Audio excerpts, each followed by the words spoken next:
안녕하세요. PMP 프라이드 2장 시작하도록 하겠습니다.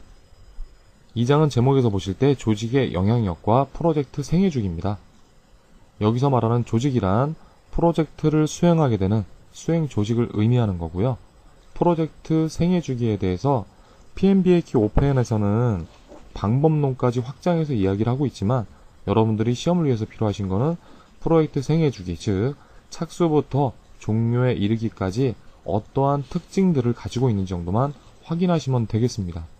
출제 경향 및 학습 목표를 보시겠습니다. 2.1에서 2.4까지 보셨을 때 오른쪽에서 보시면은 빈도와 난이도를 표시해 놨는데요. 2.1 프로젝트 관리에 대한 조직의 영향력, 그리고 2.4 프로젝트 생애 주기에 대해서는 반드시 학습을 하셔야 됩니다. 2.1에서 보시면은 프로젝트를 여러분들이 수행하시기 위해서 해당 수행 조직이 가지고 있는 유형이 있는데요. 즉 기능 조직, 매트릭스 조직, 프로젝트화된 조직, 또한 PMBOK 5판에서는 복합 조직이라는 것도 얘기를 하고 있지만 여러분들이 시험을 위해서는 특히나 매트릭스 조직에 대해서 학습을 하시게 될 거고요. 또한 PMBOK 5판에서도 얘기하고 있듯이 모든 프로세스에 공통적으로 투입되는 조직 프로세스 자산, 그리고 기업 환경 요인은 무엇이고 어떠한 사례가 있는지 학습하시게 되겠습니다. 2.2의 프로젝트 이해관계자와 거버넌스입니다. 여러분들이 들어보신 분도 있겠지만 스테이크홀더 이런 말씀 많이 들어보셨을 거예요. 쉽게 얘기하면은 여러분들이 주간회의 또는 월간회의 하실 때 프로젝트 회의에 참여하는 인원들을 이해관계자라고 얘기를 하고 있습니다.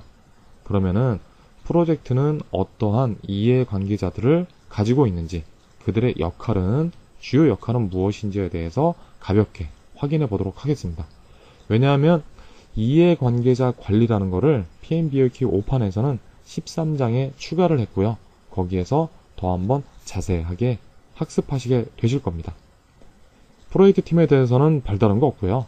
2.4의 프로젝트 생애주기, 그 중에서 프로젝트 생애주기와 여러분들이 PMBOK 1장에서 3장 외에 4장에서 13장까지 지속적으로 학습하시게 될 지식 영역에서 말하는 프로세스 그룹은 무엇인지에 대해서 학습하시게 되겠습니다.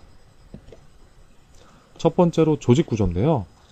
PMBOK에서는 여러분들이 프로젝트를 수행하기 위해서 해당 조직들이 어떠한 유형을 가지고 있는지를 크게 세 가지로 얘기를 하고 있습니다. 첫 번째는 기능 조직이고요. 두 번째는 매트릭스 조직, 세 번째는 프로젝트화된 조직을 얘기하고 있는데요. 이 중에서 또한 매트릭스 조직은 약한, 균형, 강한이라는 세 가지 유형으로 더 세분화됩니다. 여러분들이 이 표를 보실 때 가장 중점적으로 보셔야 되는 것은 매트릭스 조직 중에서도 균형 매트릭스 조직입니다. 이 사이를 기준으로 해서 좌측, 우측으로 크게 나누어지는데요. 이 표에서 여러분들이 무조건 보셔야 되는 것은 PM의 권한 수준, 두 번째로 프로젝트의 예산 통제 주체가 누구인지, 그리고 PM이 언제부터 풀타임으로 참석하는지, 그 밑에 PMO라고 얘기는 했는데요. PMO가 언제부터 풀타임으로 참여하게 되는지에 대해서는 반드시 확인을 하셔야 됩니다. 균형을 보셨을 때 PM의 권한 수준은 딱 중간이세요. 낮음에서 보통 정도라고 보시면 되고요. 여기서 시험에 가장 많이 출제되는 것은 프로젝트 예산 통제 주체가 누군가입니다. 여러분들이 보셨을 때 약한 매트릭스 조직은 기능 조직과 거의 유사하다고 보시면 되고요. 강한 매트릭스 조직은 프로젝트화된 조직과 거의 유사하다고 보시면 됩니다. 그러면 프로젝트 예산 통제 주체가 균형에서는 혼합형이라고 되어 있는데요. 이 혼합형이라고 되어 있는 것은 두 가지 의미가 있습니다. 프로젝트 예산이란 뭡니까? 여러분들이 프로젝트를 수행하시면서 사용하시게 되는 비용에 대한 얘기인데요. 이 비용을 누구 맘대로 쓸 수 있느냐입니다. 혼합형의 첫 번째 의미는 균형 매트릭스 조직에서는 프로젝트 관리자가 전담제로 참여를 하긴 하지만 적어도 예산을 사용하기 위해서는 기능 관리자와 협의하에 사용해야 된다는 의미고요. 두 번째로는 프로젝트 관리자가 전담제로 참여는 하지만 프로젝트 관리자는 항상 바쁜 역할입니다. 그렇기 때문에 예산 통제에 대해서는 가끔씩 기능 관리자에게 위임할 수 있다는 두 가지 의미를 가지고 있습니다. 또한 PM 역할에 대해서 전담제로 참여하게 되는 게 균형 매트릭스라는 것을 다시 한번 기억하시면 되겠습니다. 밑에 간단한 문제를 한번 넣어봤는데요. 위에 있는 표, 예전에는 4판에서는 위에 있는 표 자체를 알고 있는지 그거에 대해서 간단한 시험이 많이 출제됐다면 5판에서 변경된 거는 이 표를 응용해서 내는 문제를 여러분들이 알고 있는지 많이 출제가 되고 있습니다. 첫 번째 문제 보실게요. 프로젝트 관리자의 업무가 많아서 예산 통제 담당을 기능 관리자에게 위임한다고 합니다. 이런 게 시나리오형 문제고요. 자, 이러한 권한 위임이 가능한 조직 구조는 무엇인가라는 겁니다. 단지 위에서 봤을 때 균형이 프로젝트 예산 통제 주체는 혼합형이야. 이 의미만 알고 있다고 풀 수 있는 문제가 아니고요. 이 혼합형이라는 게 어떠한 의미인지를 정확히 알고 계셔야 된다는 거죠. 그래서 답은 당연히 균형 매트릭스 조직이라는 겁니다. 그러면은 강한 매트릭스 조직을 다시 한번 보시면은 프로젝트 예산 통제 주체는 프로젝트 관리자죠. 기능 관리자한테 위임할 필요도 없다는 거고요. 프로젝트 예산에 대해서 기능 관리자와 협의할 필요도 없이 프로젝트 관리자 전담으로 할 수 있다는 의미입니다. 반드시 이 도표는 확인하셔야 되고 의미 자체에 대해서도 이해를 하셔야 됩니다. 두 번째로는 조직 프로세스 자산, 여러분들이 자주 접하시게 될 OPA라는 거고요. 또한 기업 환경 요인, EEF라는 의미입니다. 조직 프로세스 자산은 여러분들 회사에서 일반적으로 지식몰이라고 있으실 거예요. 그 지식몰이라고 생각하시면 되고요. 기업 환경 요인은 여러분들이 프로젝트를 수행하시면서 프로젝트 팀 내에서는 어찌할 수가 없는 불가항력적인 그러한 사항이라고 보시면 되겠습니다. 첫 번째 조직 프로세스 자산을 보시면은요. 프로젝트를 수행하는 조직에 지정되어 사용되는 프로세스나 정책, 절차, 지식 기반 등 이런 식으로 여러분들이 프로젝트를 수행하실 때 PMO를 통해서 또는 전사 조직을 통해서 도움 받으실 수 있는 그러한 지식이라고 보시면 되고요. 기업 환경 요인이라는 것은 프로젝트 팀의 통제권 범위 밖에 있다고 정의를 하고 있습니다. 그렇기 때문에 여러분들이 프로젝트 수행할 때 당연히 긍정적이거나 또는 부정적 영향을 줄 수 있고요. 제약을 가하게 되는 요인이 되는 거고요. 또한 프로젝트가 나아가야 될 방향을 제시하는 조건이 될 수도 있다는 겁니다. 예를 들어서 여러분들이 해외 프로젝트를 수행하고 계신데 환율이 올랐어요. 환율이 오르는 거에 대해서 또는 외국에서 전쟁이 만약에 발생했다고 했을 때 그거는 여러분들이 프로젝트 팀 내에서 어찌할 수가 없는 겁니다. 그거에 따라서 프로젝트를 진행할지 아니면 중단할지에 대해서 영향은 줄 수 있다는 거죠. 조직 프로세스 자산의 사례를 보시면은 크게 두 가지로 나눠지시는데 첫 번째 거는 프로세스와 절차고요. 두 번째는 조직 지식 기반입니다. 자, 프로세스와 절차는 뭡니까? 여러분들이 프로젝트를 수행하실 때 적어도 수행 조직에서 이러한 프로세스와 절차가 이러한 규정이 있으니까 지키라는 의미가 강하고요. 두 번째, 조직 지식 기반은 사례에서 보시다시피 이전에 이러한 프로젝트에 대한 BP를 가지고 있었으니까 너희 프로젝트에서 이런 걸 사용하면은 조금 더 실패를 줄일 수 있다는 의미로 보시면 되겠습니다. 오른쪽에 기업 환경 요인에 대해서는 크게 세 가지로 구분을 좀 해봤습니다. 사회 경제적인 측면, 정치적 측면, 기술적 측면. 즉 여러분들이 프로젝트를 수행하시게 될 때 이러한 여러분들의 프로젝트 팀에 통제할 수 없는 건 있지만 적어도 고려를 하면서 프로젝트를 진행하시라는 겁니다. 세 번째로는 프로젝트 팀과 이 프로젝트 팀과 관련을 갖고 있는 이해관계자들 간의 관계에 대한 건데요. 첫 번째 프로젝트 이해관계에 대한 정의부터 보실게요. 정의가 의외로 간단하면서 시험에 출제가 많이 되세요. 자, 정의를 보시면은 프로젝트의 의사결정, 반드시 의사결정만은 아니고요. 활동이나 결과에 의해서 영향을 받을 수도 있고 또는 영향을 줄 수도 있는 개인이나 그룹, 조직을 의미하고 있습니다.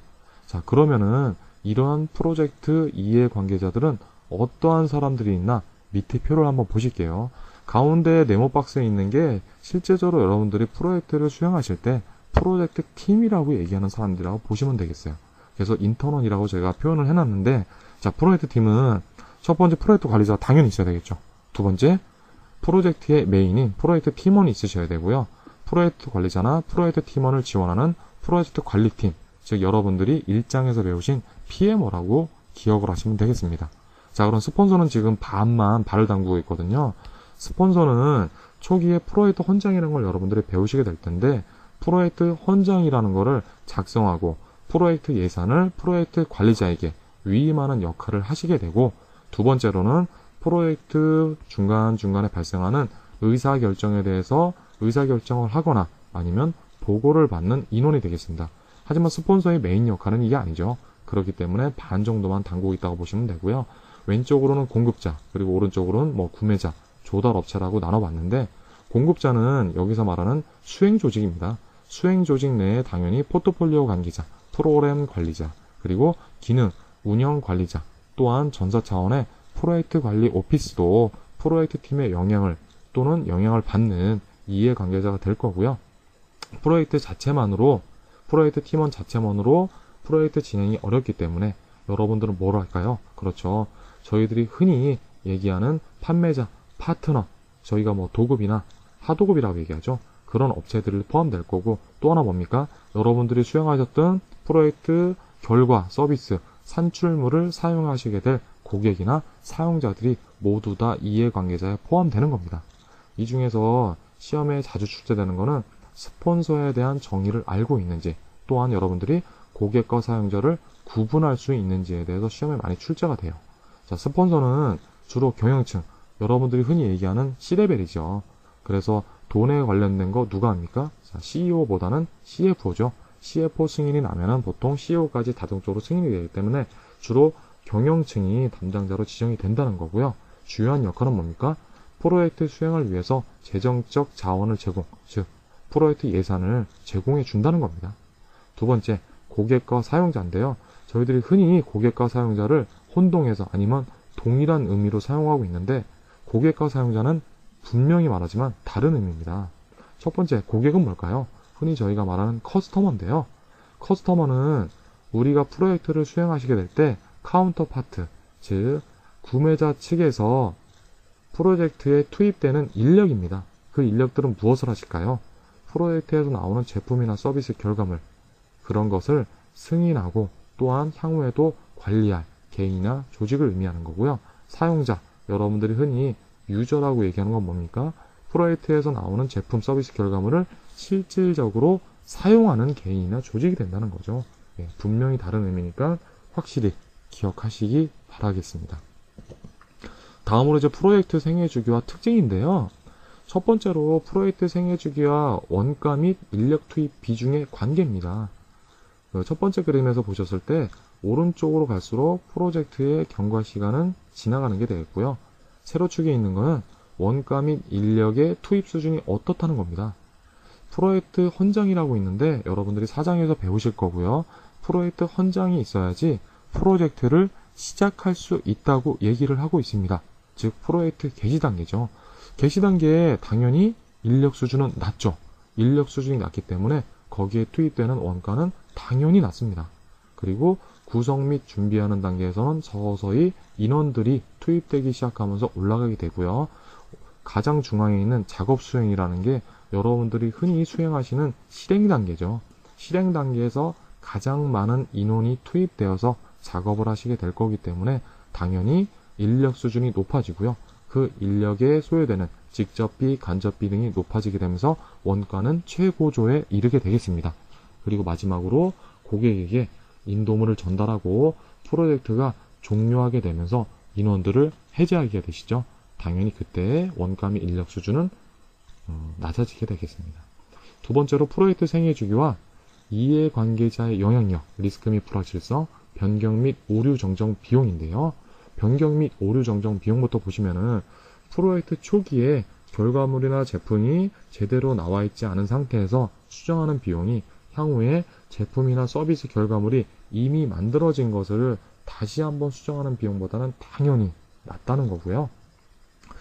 두 번째로 이해관계자의 영향력, 리스크, 불확실성은 프로젝트 초반에 높다가 점점 낮아지게 된다는 겁니다. 자, 어떤 의미인가 보면은 이해관계자의 영향력이 초기에 높다는 거를 이해를 좀 못하시는 분들이 많은데요. 이해관계자들은 특정한 목적을 가지고 프로젝트에 투입을 하게 됩니다. 다른 부서에서 다 들어오실 거고요. 당연히 이해관계자의 목적도 다르십니다. 그냥 어영부영 시간 때우자고 오시는 분들도 있을 거고요.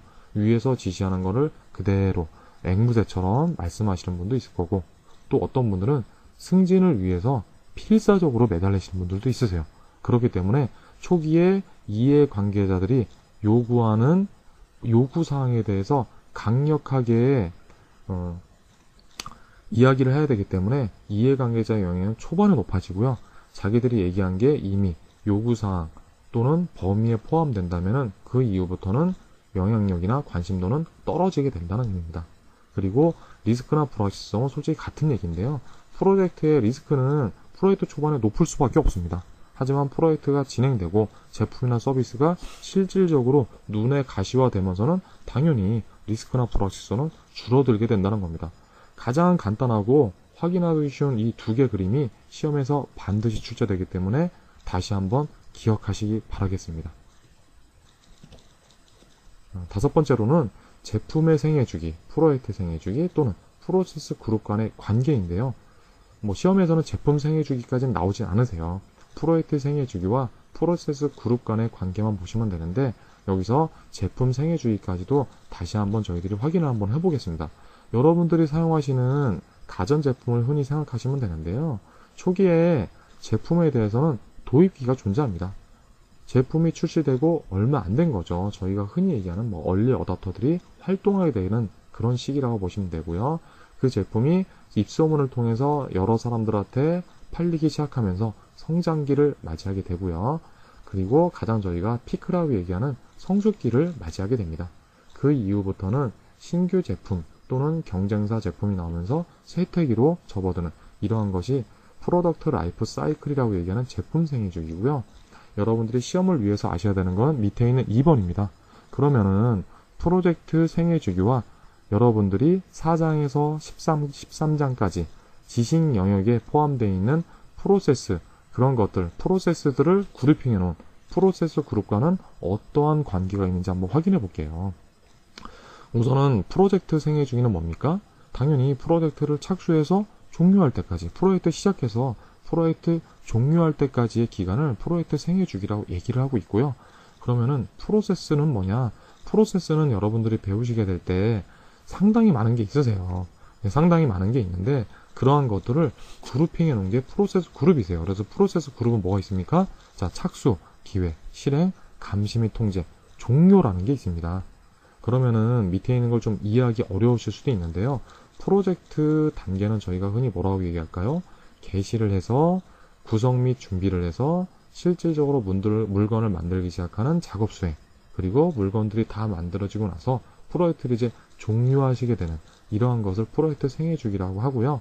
프로세스 그룹이라는 것은 착수해서 제가 종료까지라고 말씀을 드렸는데, 이것은 프로젝트 개시 기간에 대해서도 착수해서 종료까지가 한번 발생할 수 있으세요. 이해하기 어려우시다면 제가 좀 구분을 줘볼게요. 흔히 요즘에 대규모 장기적인 프로젝트들이 발생을 하면서 1단계, 2단계, 3단계 이런 식으로 몇 년에 걸쳐서 진행되는 프로젝트들이 있습니다. 그러면 프로젝트 개시 단계는 뭘까요? 이때는 만약에 분석만 하는 1단계예요. 분석만 하는 1단계라도 착수를 해야 되고 기획을 해야 되고 실행을 하고 감시 및 통제, 그래서 종료를 하시게 된다는 거죠. 그래서 분석에 대한 뭔가 종료하고 나서는 산출물이 나온다는 거고요. 자, 2단계 뭡니까? 분석을 했기 때문에 이거에 대해서 뭔가 개발을 하실 거예요. 개발하실 때도 뭐 하세요? 착수부터 종료까지 해서 개발에 대한 산출물이 나오시게 된다는 겁니다. 그래서 여기서 중요한 건 뭡니까?